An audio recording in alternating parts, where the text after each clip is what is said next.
राधे राधे दोस्तों, आप सभी को पता ही है कि मैं 26 दिनों से लगातार लॉन्ग फॉर्म कंटेंट अपलोड कर रहा हूं। मैं अपना लाइफ स्टाइल, अपना एडवेंचर, अपना ब्लॉग आप सभी को दिखा रहा हूं। और गाइस, कोई देखे या ना देखे, मैं जिस दिन से चला हूं मेरी मंजिल पे नज़र है।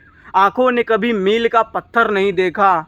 गाइस, कोई देखे या न देखे, मुझे कोई फ़र्क नहीं पड़ता। मेरा कर्तव्य है अपलोड करना। मैं कर्म करता जा रहा हूँ, फल की चिंता नहीं करता हूँ। जिसने इस ब्रह्मांड को बनाया है उसे मुझसे ज़्यादा चिंता है। जो होगा सो देखा जाएगा। अगर मैं उसके काबिल हूँगा तो मुझे वो मिल जाएगा। ऑलराइट गाइस, आज मैं इस ब्लॉग में आप सभी को दिखाने वाला हूँ ये जंगल का टूर। और गाइस, मैं आप सभी को पहले बता देना चाहता हूँ, ये सब जो पेड़ लगे हुए हैं ये सब हमारे एरिया के पेड़ मिलाकर 1 लाख पेड़ हैं और सिर्फ सागवान के पेड़ हैं। और गाइस, सबसे कमाल की बात है, जब ये पेड़ लग रहा था तो इसमें से काफ़ी पेड़ मैंने भी लगाया था। आप यहाँ पे देख सकते हैं कितने बड़े बड़े पेड़ हो गए हैं। और ये अभी ज़्यादा दिनों का हुआ भी नहीं, लगभग बहुत ही ज़्यादा तो 1.5 साल हुए हैं और इतने बड़े बड़े हो गए हैं। आप इधर देखो, ये देखो गाइस, ये सब सागवान के पेड़ ही पेड़ हैं और यहाँ पे कोई पेड़ नहीं दिख रहा है।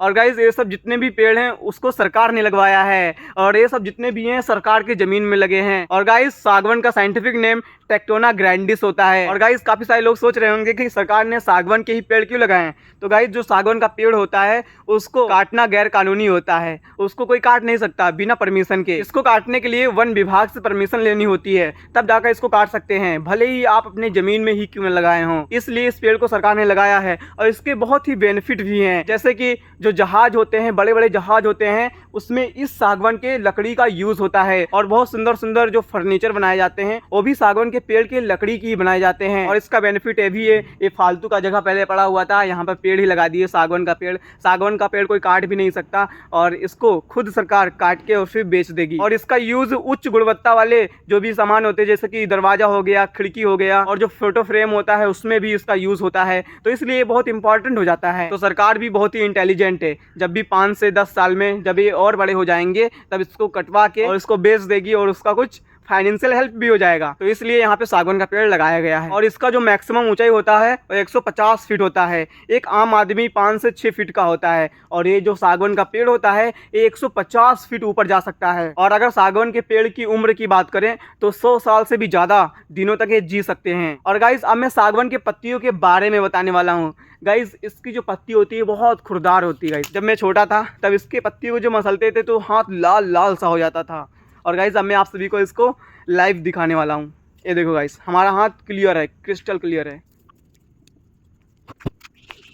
तो गाइस, आप क्लियर यहाँ पे देख सकते हैं, लाल लाल सा हाथ हो गया है। गाइस, इसको जितना मलते जाएंगे उतना ये लाल होता चला जाएगा। तो गाइस, आपने देखा, मैंने थोड़ा सा ही मला और आप देख सकते हैं इतना मतलब लाल लाल सा हो गया है। तो गाइस, आप सभी सोच रहे होंगे कि सागवान की पत्ती को रगड़ने से हाथ लाल क्यों हो जाता है। इसका एक साइंटिफिक रीजन है, इसके अंदर एंथोसाइनिन और फ्लेवोनॉइड्स रंग द्रव्य पाया जाता है, जिसे दबाने या फिर रगड़ने पर उसके अंदर से लाल या भूरा रंग निकलने लगता है। गाइस, ऐसे काफी सारे पेड़ होंगे जिसमें भूरा रंग निकलता होगा, लेकिन जो सागवान का पत्ता होता है उसको जब भी रगड़ेंगे या फिर उसको दबाएंगे तो लाल रंग निकलेगा। और अगर हम आम का पत्ता को करते हैं तो आम का पत्ता लाल नहीं होता है, लेकिन जो सागवान होता है ये हो जाता है। और ये जो सागवान का पेड़ होते हैं इसके अंदर फूल भी आता है और फल भी आता है। तो पहले फूल आता है फिर जाकर फल बनता है। तो गाइस, आप सभी सोच रहे होंगे इसका फल मैंने तो कभी खाया नहीं। हालांकि इसका जो फल होता है वो खाने लायक नहीं होता है, इसको औषधि में यूज़ किया जाता है। काफ़ी सारे दवाई बनते हैं उसमें इसका यूज़ होता है। और जो पौधे फल भी देते हैं और फूल भी देते हैं उनको एंजियोस्पर्म की कैटेगरी में रखा जाता है। और जो पौधे फल नहीं देते हैं उनको जिम्नोस्पर्म में रखा जाता है। ऑलराइट गाइस, आज के लिए बस इतना ही।